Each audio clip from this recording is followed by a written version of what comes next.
Ains. This is. Ains looked at the potion through the light. Why yes. This is Nfiria's new healing potion. Ains' anger flared again, and he tried his best to quash it. With this potion, the Bearer family's importance has risen again. Ains laughed quietly as he saw Lupus Regina's clueless face. This purple potion Nfiria made had been concocted using various items provided by Nazarick. The most important thing was that without possessing Yggdrasil's potion creation skills, they had managed to use ingredients from Yggdrasil to create something other than this world's blue potions or Yggdrasil's red potions. For starters, the healing potions of this world are blue. But the healing potions I know of are red. Curious, don't you think? Ains rambled. The knowledge and powers of Yggdrasil could be used in this world.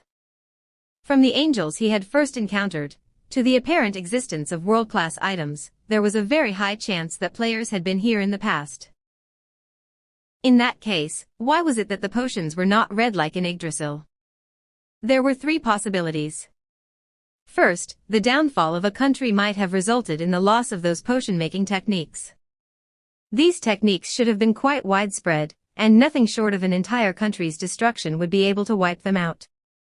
The second reason might have been that Nfiria simply did not know these techniques since they had not spread to the nearby countries. Perhaps distant countries might be using red potions. After all, in Japan, the same noodle soup looked completely different when prepared on different sides of the country. The third reason was optimization. Making Yggdrasil potions would require Yggdrasil materials. Maybe those materials were difficult to find here, or they were not available at all, and that was why only blue potions were the best that could be made with this world's materials. That is to say, except for the second possibility, this potion that Nfiria made, Ains swirled the purple potion in its vial. This might be a once-in-a-century technological revolution, for all I know. Well, if it's the third possibility, this might turn out to be a failed product after all. His hard work in the future will give me the answer. What Ains wanted from Nfiria was for him to make Yggdrasil potions without using Yggdrasil materials. Or he might come up with something else and end up making a third, completely different potion. In that case, would it not be more effective to let more people research the subject? Narbrel's question made Ains frown. That is a foolish question. Narbrel. Indeed, the work would proceed more quickly, but it would be very dangerous. Knowledge is power, and freely distributing it is a foolish action. Yggdrasil was also like that, so Ains could confidently say that. For example, there is a possibility that his potion could be refined to the point where it could kill me with a single attack. Then, it would be safer to monopolize this knowledge than to spread it. It's better for slaves to be a little ignorant, but one must always keep abreast of technological advancements. This is the same for Nfiria and his potions. Though I would like to lock him up in Nazarick and make him focus solely on research and development. This would both prevent the spread of the technique and the usage of the potion. Then why have you not done so? Narbrel's eyes seemed to say that she would do it immediately if ordered, and so Ains hurriedly squeezed out a reply. Rather than imprison him and force him to work, I will build his trust in us, as a long-term scheme that will bring better benefits to Nazarick. Demiurge analyzed the situation and concluded that it was better to shackle him to us with a debt of obligation, HM? What's wrong, Lupus Regina? There's one thing I don't understand. Could you explain it to a fool like me? Why did you give the potion to someone like Brita, Ains Sama? Ains had no idea who Brita was, going by her name alone. While trying to maintain a look which said all is within the palm of my hand, which was to say, a carefully blank expression, he struggled frantically to think of a solution. Could it be that potion? Ains recalled the first night he spent in Erantal. As he remembered what he had said then, Ains was grateful that his body could no longer sweat. What should I do? What should I say? He could not keep silent forever. Demiurge. Albedo. Why aren't you here? No, Demiurge is currently abroad performing his tasks, and Albedo is in confinement. It's too late to call her over. Is that so? You really don't understand? Yes. I apologize for my lack of knowledge. Please enlighten me. Just don't ask. Ains wanted to shout. However, he had no other options, so all he could do was roll the dice and hope for the best. Courage filled him as he decided on his course. Fufu, ha ha ha ha. Indeed, it was a dangerous move that you, Lupus Regina, have the right to be curious about. It could have resulted in a development that we would not be able to control. However, there was a motive for taking such risks. A motive? Wasn't it just meant to compensate her for the loss of her potion? Narbrel's interruption made Ains swallow the words he was about to say. His brain spun into high gear, and he struggled to recall that encounter in Irantal. That's right. At that time, I just did it so I wouldn't get a bad rep. Damn. Ains maintained his calm demeanor. He would have to lie to cover up another lie. He struggled to muster up the vestiges of his rapidly vanishing courage. Is that all you thought I was doing, Narbrel? I am very sorry. No, this isn't something you should apologize for. At the time, I wasn't confident my plan would work out, so I chose a simpler explanation. Then, what was your real aim? In the face of Narbrel's questions, Ains' jaw hung open for a moment at a loss for words. But in that moment, inspiration struck. With that as the basis for his confidence, Ains prepared to speak. It was Nymphyria. As Ains slowly opened his mouth, he took in the subordinates around him. If Demiurge or Albedo were present, they would probably interrupt and say, "Ah, so that's how it is." As expected of Ains Sama. Narbrel, on the other hand, could only furiously furrow her brows. Nymphyria. Ains cupped his chin with a silent omo. Fear began creeping over the faces of Narbrel and the others, because they thought Ains' pose meant, "Do you still not understand, even after I've said this much?" In truth, Ains had made that gesture unconsciously, not knowing what to do with his hands. In a short period of time, Ains had been subjected to extreme tension, and the emotion suppression that blanked it out. Between these two clashing forces, an epiphany came upon Ains. Without knowing where he would end up, Ains clung to that last straw, and took a step into the darkness. I managed to get the attention of the pharmacist known as Nymphyria. Was that enough of an answer? That's right. Normally, what would you do if you got your hands on a potion that was completely different from any other potion that you had ever encountered? Discuss it with someone? Exactly. Lupus Regina, it is exactly as you said. As I predicted, Brita brought the potion to the pharmacist she trusted the most. That was how I came into contact with Nymphyria. He remembered that Nymphyria had apparently said something similar when they met at Karn village. Ah. So that's how it is. That was your objective all along. You seem to get it. That was the bait for my hook to catch a master alchemist. Although there was a chance it could have ended up in a strange place and caused problems, it was still worth a try. A sense of understanding filled the air, and there were looks of admiration on their faces. I managed to join the stories together. Just as Ains was about to mentally sigh in relief, a sudden, unexpected question came. Then, I understand I'm being very rude, but could I ask one more question? No. Stop. Please don't ask any more questions. Ains was crying inside, but his face remained impassive. What's the matter, Lupus Regina? If you have something you need to discuss, feel free to look me up. Yes, Lupus Regina swallowed, and with a serious expression on her face, she asked, "Do you always think 2 or 3 steps ahead when making plans, Ains Sama?" Most of the time, Ains made things up on the spot. Of course, sometimes he tried to plan his next move, but more often than not, the results were completely different from what he intended. Of course, he could not say any of that.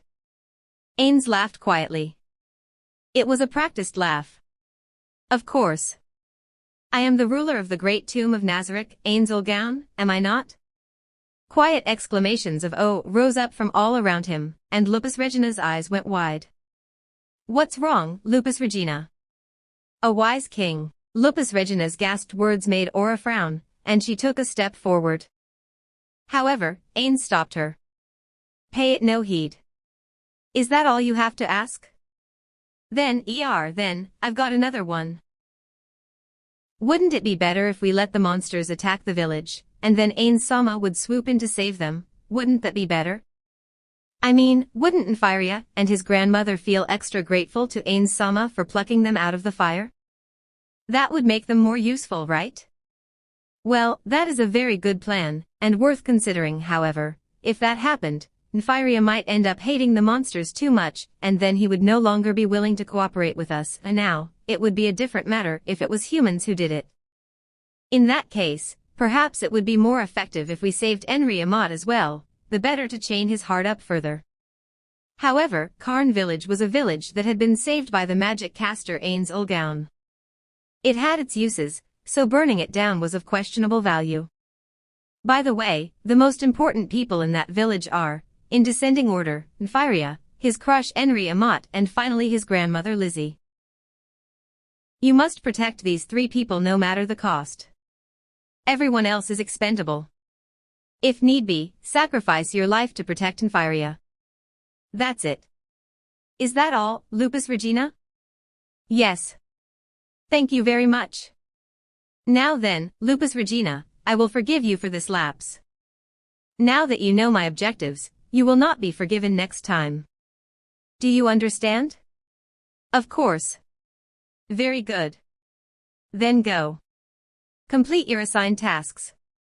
Lupus Regina bowed and exited the room, followed closely by Narbril, who seemed more like a policeman escorting a criminal. After the two of them vanished out the door, Ains turned to the guardian beside him. Now then, Aura. Do you know anything about the Giant of the East and the Serpent of the West? Suddenly, a loud shout came from outside the room. Seriously, Ain-sama is amazing, Sue. I can't believe he thought so far ahead, and in such detail. He must be some kind of monster, Sue. The voice that came through the thick door was not very loud, but it was enough to interrupt their conversation. Given that they could hear her words so clearly, how loudly was she yelling in the corridor, just outside? Should we tell her how thin the doors are? I think she's just too excited. Let me go pound some sense. There was a smashing sound from outside the door, and then the sound of something heavy being dragged into the distance. Aura, I don't think you need to go anymore. Back to the previous topic. Let me know what you found. Yes. I'm very sorry, but I haven't heard anything about the Giant of the East and the Serpent of the West. After we fought that tree monster called Zytlqae, I did a quick sweep of the forest, aside from the underground caverns, which I didn't investigate. I didn't find any strong enemies. Well, if they're only as strong as Hamsuk, I understand why you wouldn't have paid any attention to them. Even a gardener could not be expected to know how many ants were crawling in his domain. Missing out on things due to the difference in strength was a problem. I am truly sorry. Then, Ain-sama, will we be doing house cleaning? That sounds like a good idea. We'll swat those pesky flies and put the forest under Nazarik's complete control. Got it. Then, I'll send some of my pets along. It seems a little boring that way. I'd like to see what sort of monsters this Giant of the East and Serpent of the West are, who can rival Hamsuk. Then, shall I drag them here in chains? No, I think I shall go visit them in person. Thanks to Hamsuk, I've found another way of appreciating the value of antiques as well. Ains laughed at the puzzled expression on Aura's face. Well, of course that's not all. I also want to see if I can arrange a test for Lupus Regina. Nazarik time 1916. Fenrir crept leisurely through the nighttime forest. Neither the branches which stuck out or the coiling vines hampered Fenrir's movements, or the two people on its back. In fact, they seemed to move like incorporeal wraiths, without even disturbing a twig. This was the effect of one of Fenrir's skills, Landwalker. According to my vassal's reports, the Giant of the East's lair seems to be just ahead. There was no tension in Aura's voice, even in this world of darkness, cut off from the starlight by the densely packed trees. Ains and the others were not like humans, who lacked special visual modes. They took in the darkened forest around them like it was broad daylight. Is that so?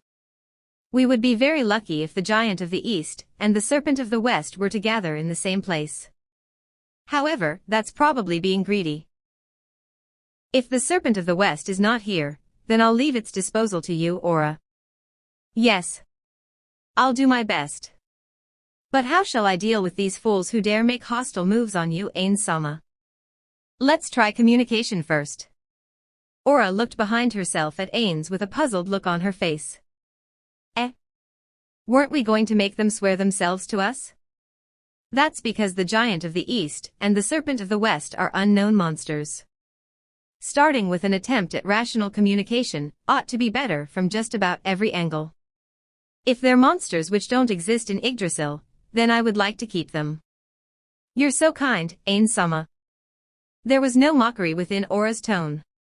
Is that so? I feel that only the worthy deserve my kindness, followed by those who belong to Nazarick. I'm doing this because they might have some value if they're on Hamsuk's level. I suppose you could call this seizing an opportunity? You mentioned Hamsuk just now, but is it really that valuable? Oh yes. It's quite useful as a guinea pig. Hamsuk was currently studying to be a warrior under Zeryosu of the Lizard Men. Incidentally, one of the Death Knights made by Ains was also studying under him. Training the two of them, a hamster and a monster, was intended to see if they could acquire warrior class levels. This was particularly true for the Death Knight. If he could gain warrior levels, that would greatly increase Nazarick's combat power. While he felt it was probably impossible, he still had to conduct the experiment to be sure.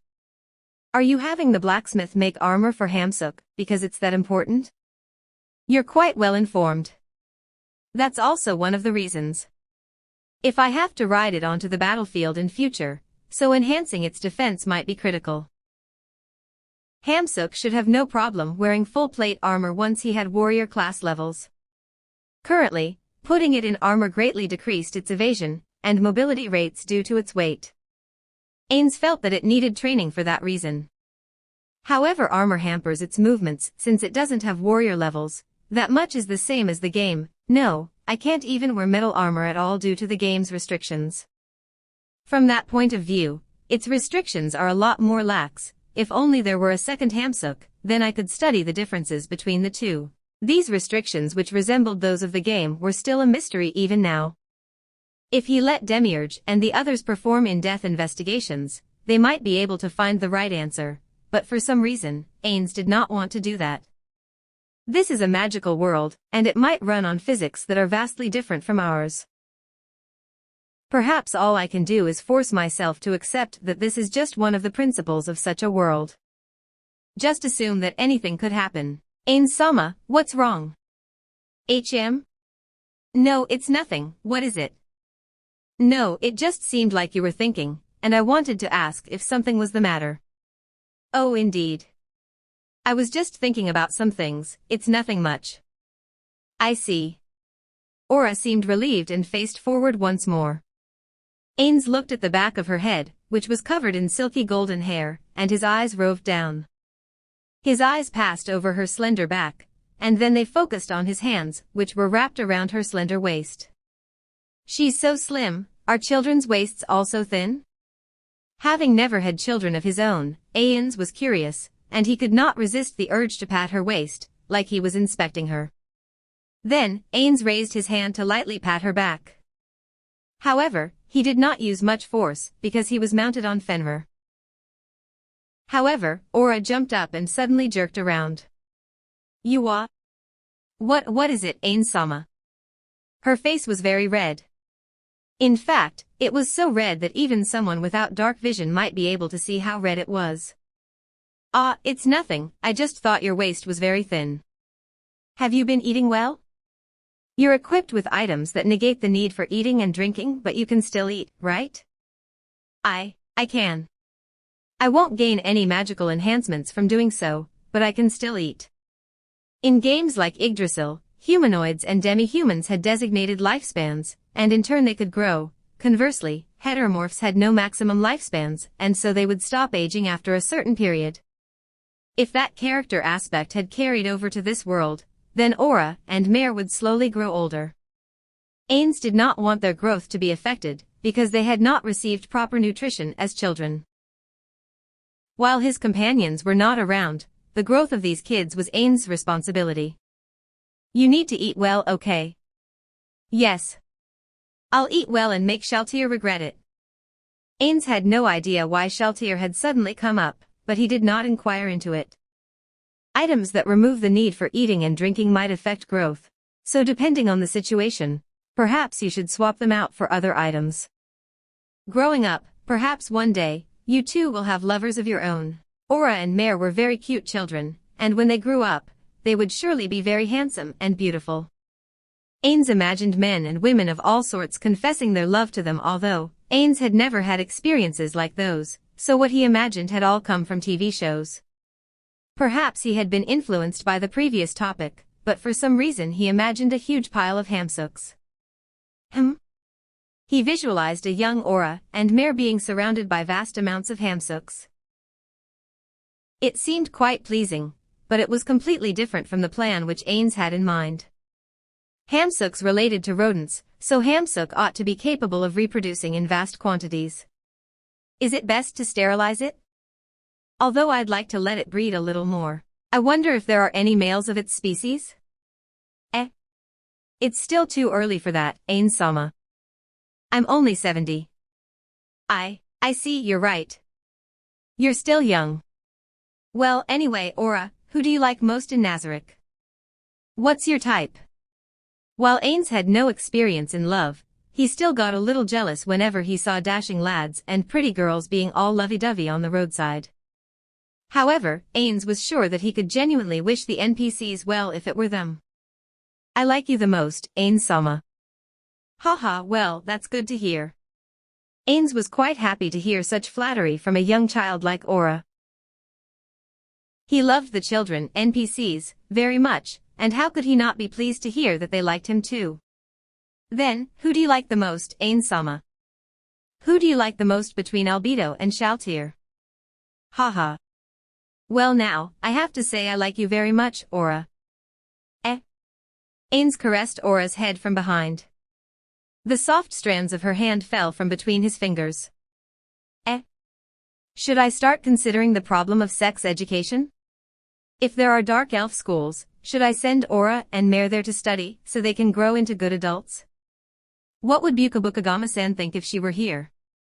But still, schools, school love comedies. Pero Roncino-san once raved about it before, and he said he wanted to make a Nazarick Gakuen with Suradatan-san. Where did the data for that go? TL note, refers to https://en.wikipedia.org/wiki/hot_and_sour_soup. What is it? You're being too loud, Aura. I'm sorry. The giant of the East's lair ought to be nearby, but it's fine, there's no need to apologize. Leaving that aside, about the future the future? Why yes. Is something the matter? You look flustered, did something happen? No, not at all, it's nothing. Yes. You were talking about the future? Oh yes. I was thinking that if there was a kingdom of dark elves, it might be worth paying them a visit, and at that time, you ought to come along too. Yes, of course. So that was what you meant by the future. I get it. Please allow me to accompany you there. Also, we're almost there, Ains-sama. In the darkness ahead of them, they could see a decidedly unnatural light source through the gaps in the forest. I see. Aura, forgive me, but could you station all the magical beasts you brought along around this region? I'll be making some preparations on my end as well. Ains used one of his skills and summoned powerful undead creatures. An sinister-looking knight appeared, mounted on a pale white horse. More appeared every time Ains used his skill. All right, for ought to be plenty. Now then, pale riders. Stand by in the sky, and if anyone tries to flee, capture them. The pale riders indicated their understanding without saying a word, and with a tug on their reins, the pale horses leapt up and galloped into the sky. The pale riders discorporated, passed through the tree branches, and flew into the air. All right, We've set up an encirclement. Now all we have to do is appraise them. Yes. Don't we need to test their durability? We'll save that for a last resort. My aim is to settle this without any combat. I'll try and discuss mutually beneficial topics first. That was the truth. Ains was not looking for a fight. While he was perfectly willing to be ruthless if there were benefits to it, that did not mean that he was a cruel person. Ains would not step on the ants crawling around in his path. A rational dialogue would be best. Fenrir approached the gap in the forest. It was called a gap in the forest, but the truth was that it was simply a place within the forest where trees did not grow. This area was covered with withered trees, just like the mountainous region around the evil tree. There were some areas which ended up as withered forests for special reasons. There were many of those reasons, and in this case it was probably because of monsters. The trees had been felled and scattered everywhere. It would seem someone had tried to build a large structure and failed, and had then thrown the logs around in a fit of rage. How laughable. Aura, they were probably trying to build a structure like yours. The work of fools is truly unsightly. They live in caves and don't know how far out of their depth they are, resulting in this sort of thing. Indeed. In Sama, their lair is over there. There was a fissure in the scarred ground, which had been burnt barren. Nobody's standing watch. How careless. All right, it can't be helped. We'll knock next time. With Aura by his side, Ains walked toward the entrance to the underground cave. He peered inside, and it looked like a gentle slope, and the interior seemed quite spacious. The ceiling was high, and it would seem even large creatures could live inside without problems. This reminds me of dungeon delves in Yggdrasil. Back then, we used to get curious and excited every time we discovered mountain caves and the like. If this were in the past, they would have let Tigris Euphrates and people like him lead the way, while Ains Mamanga would follow behind them. Then, they would summon monsters, and in Ains' case he would have the undead walk ahead of them, allowing them to trigger traps as they forged boldly ahead. This was known as a warrior's disarm, or a summon disarm. Those were the days. The memories of the past lightened Ains' steps, but within a few seconds, his cheery mood vanished. The stench from below made him wrinkle his non-existent eyebrows. It was not poison gas, but rather, an odor of beast fat and decay which clouded up the air. Is this a stinking gas cloud trap? I don't think these cave dwellers could set such an elaborate trap. Perhaps it formed naturally. Ains was undead, and did not need to breathe. He was completely immune to gas vector attacks. Aura was also protected by magic items, so if this stench was some sort of attack, it ought to be ineffective. That being the case, this was probably just an ordinary stink. It seems the giant of the East is not a particularly clean person. I hope he's at least a little intelligent, and can speak with me. Yup. Although, that might be a little difficult. Going by the footprints, this cave seems to house several life forms of the same kind, but they're all barefooted. The footprints are large, and going by their size, they all seem to be over 2 meters tall. I see, so he must be one of them. Ains and Aura had not stopped walking, and as they descended the slope, they saw 2 monsters at the base of the slope. Ains Sama, those are ogres. The 2 ogres were tearing at something and shoving it into their mouths. A new reek wafted over to Ains and Aura. Ains slowly extended his finger, and smiled bitterly. If this were a simple dungeon hack, he would have killed the ogres quietly, and then advanced forward without making a sound to wipe out all the other enemies. However, his objective this time was different. I'm not here to massacre everyone, so I need to communicate in a friendly manner. Oi, you ogres over there, sorry to interrupt your meal. The 2 ogres turned simultaneously to look at Ains, and then they roared. The echoes within the cave were intense, and there was no way to accurately judge position, but it would seem a similar howl had come from the depths of the cave. Well, this is quite a crude and noisy doorbell. Stand back, Aura. He glared as the ogres ran over. What a pain, Ains sighed. That was because he realized that they did not wish to communicate with him. Skeleton. Skeleton.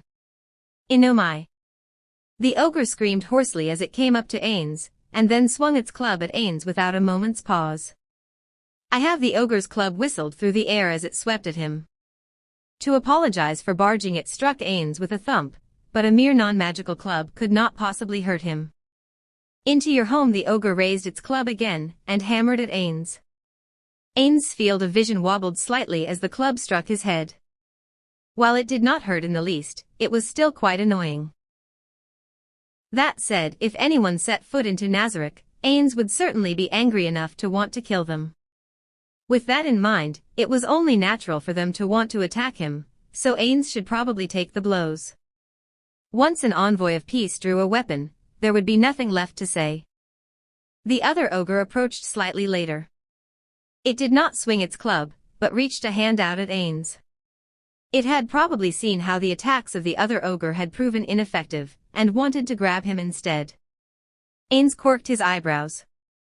Of course, there was nothing on a skeletal face which could move. Ains was originally willing to let the ogre grab him.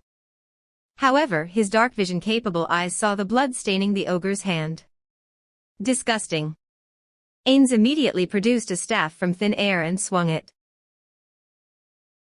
While this staff did not possess any special magic powers, it was focused on inflicting bludgeoning damage, and with a single strike, the head of the ogre who was reaching out for Ains burst like a rotten grape. A mix of fresh blood and brain matter showered the ogre beside it, which dropped its club, and took a step back. You know, Skelly. It is quite vexing for you to lump me in with other skeletons. I'm here to see your boss, the Giant of the East. Could you go fetch him? Although I'm fairly sure he'll come even if you don't shout. Ains waved to bid the ogre get lost, and it promptly turned and fled into the cave. Good grief. If they had seen the discrepancy in our respective strengths from the start, we wouldn't have to waste this time. Ains felt the area where the club had struck him as he finished descending the slope. There were several goblins more of masticated corpses, really where the ogres had been just now. While their remains were little more than chunks of meat, and it was impossible to tell how many there had been, there must have been more than just one or two. Ains and Aura detoured around that area as they continued downwards. What a gaffe. I was annoyed and used too much force. I'd originally planned to avoid killing before negotiations broke down, to proceed in as friendly a way as possible. It couldn't be helped. It's the fault of those filthy ogres who tried to touch you, Ains-sama.